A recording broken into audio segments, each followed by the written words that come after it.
Part 3, a tour of unique sites on Yerba Buena Island and Treasure Island in San Francisco Bay on Sunday, May 4, 2025. The Port Chicago disaster and point of infinity.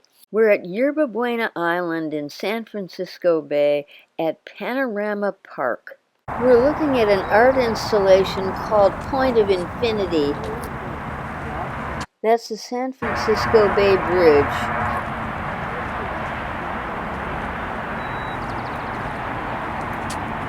Yerba Buena Island, and here comes our intrepid Carol.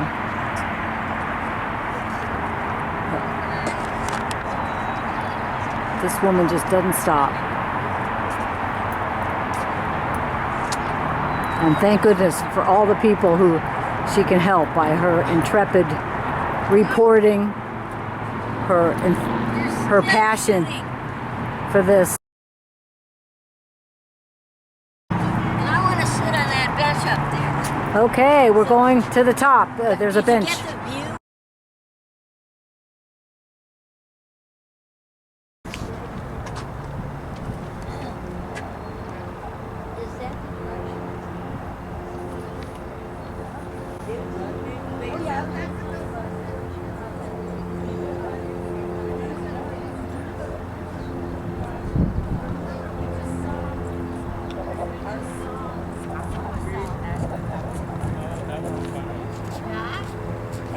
There were so many accents in Super.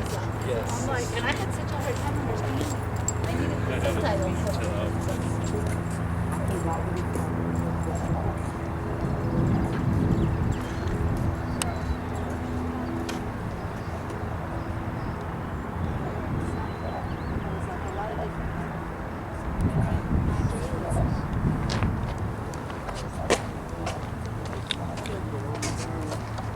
They were given a particularly dangerous job to do at Port Chicago that involved the danger of exploding material. Port Chicago. In an instant, 320 men were killed.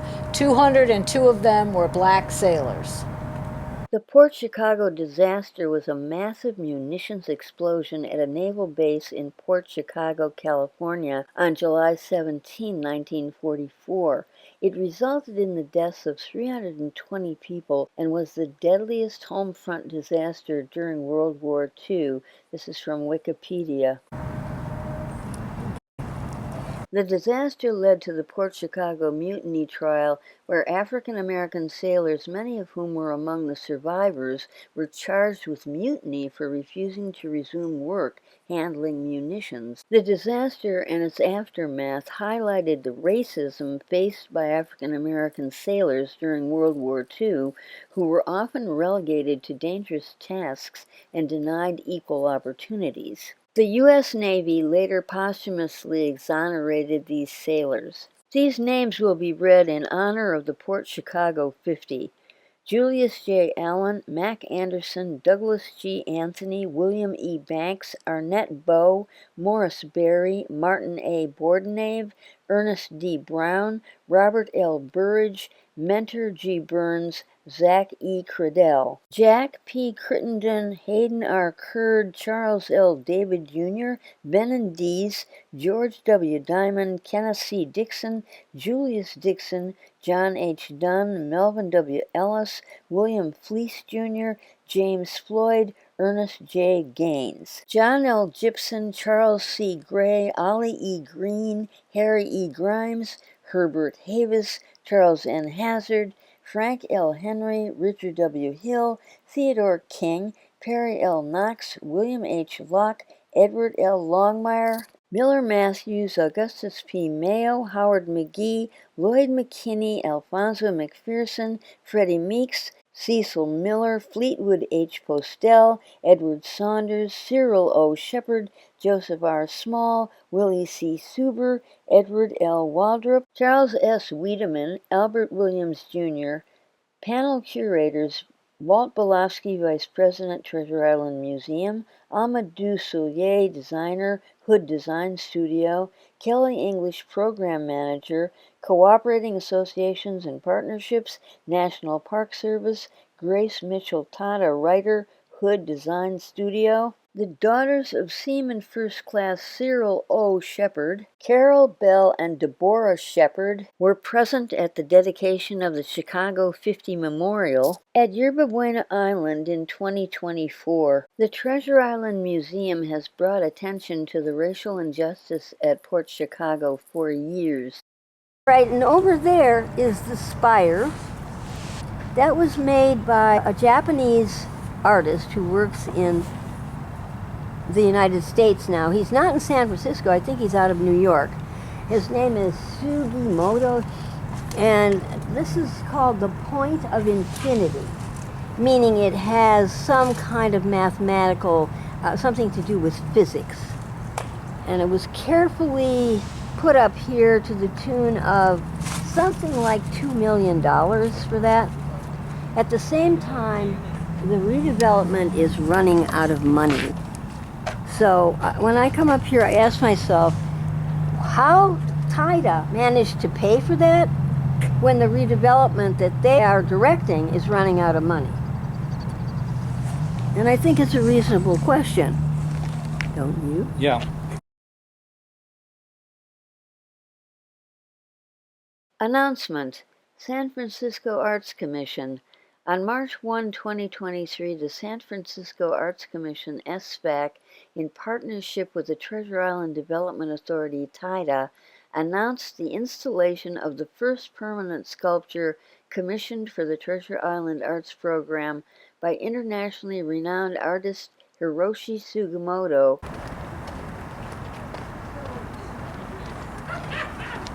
The sculpture, titled Point of Infinity, was placed on top of Yerba Buena Island in summer 2023.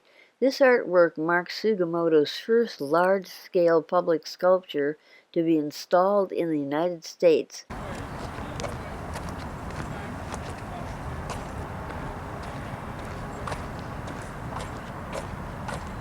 The concept of infinity is a human invention. The point of infinity is a paradox, but should it exist in the natural world, it must be in a faraway place beyond the edge of the universe, or maybe it is no more than an illusion born inside the human brain. Nonetheless, ever since its birth, the human race has persisted in seeing this illusion. We call it art, explained artist Hiroshi Sugimoto.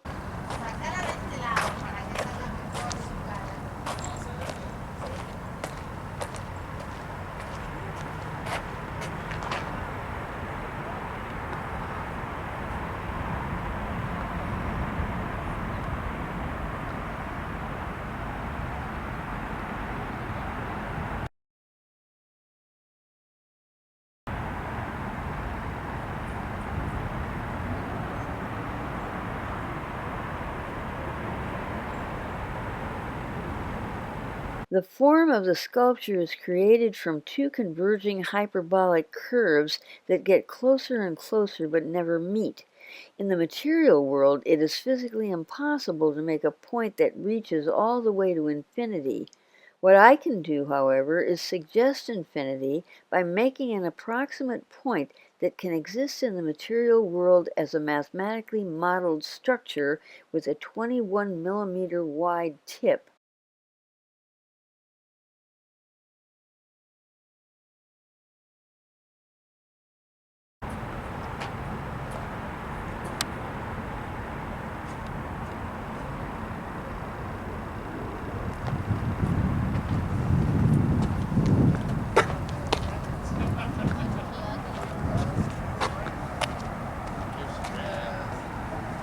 Starting at a width of 23 feet at the base, the sculpture rises to a height of 69 feet, 21 meters, and tapers to a diameter of 7/8 inch, 21 millimeters.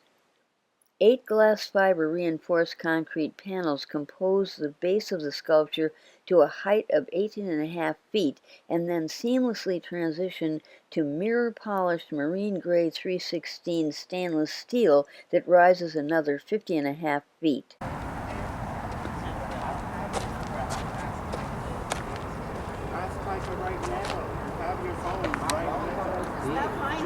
The sculpture acts as a monumental sundial, evoking the Tower of the Sun sculpture from the 1939 Golden Gate International Exposition on Treasure Island. A stone marker will be placed in the plaza to mark the precise location of the noon shadow on the spring and autumnal equinoxes. While referencing the grandeur and innovation of the 1939 World's Fair, Sugimoto's sculpture is an elegant and contemplative reflection on the concept of time and humanity. Don't work that way. It's a waste of your money. If I go to Apple and get some AirPods in, exactly. You need to go to Apple. Yeah.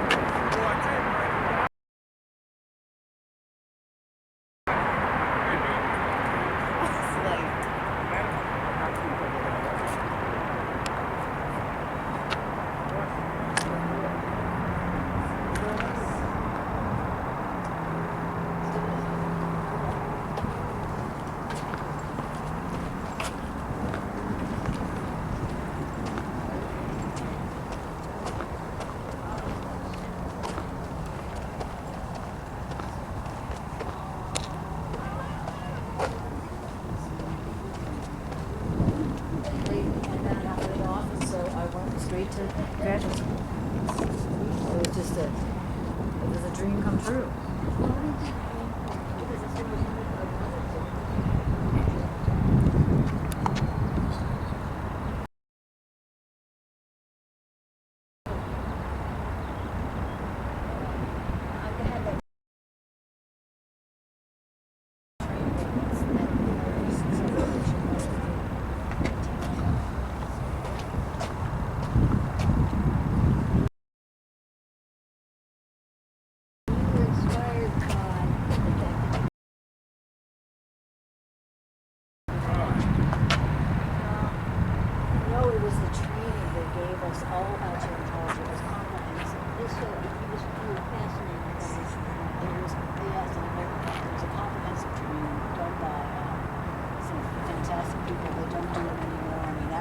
That was just a certain time in the world. It was a perfect time. Go on to part 4.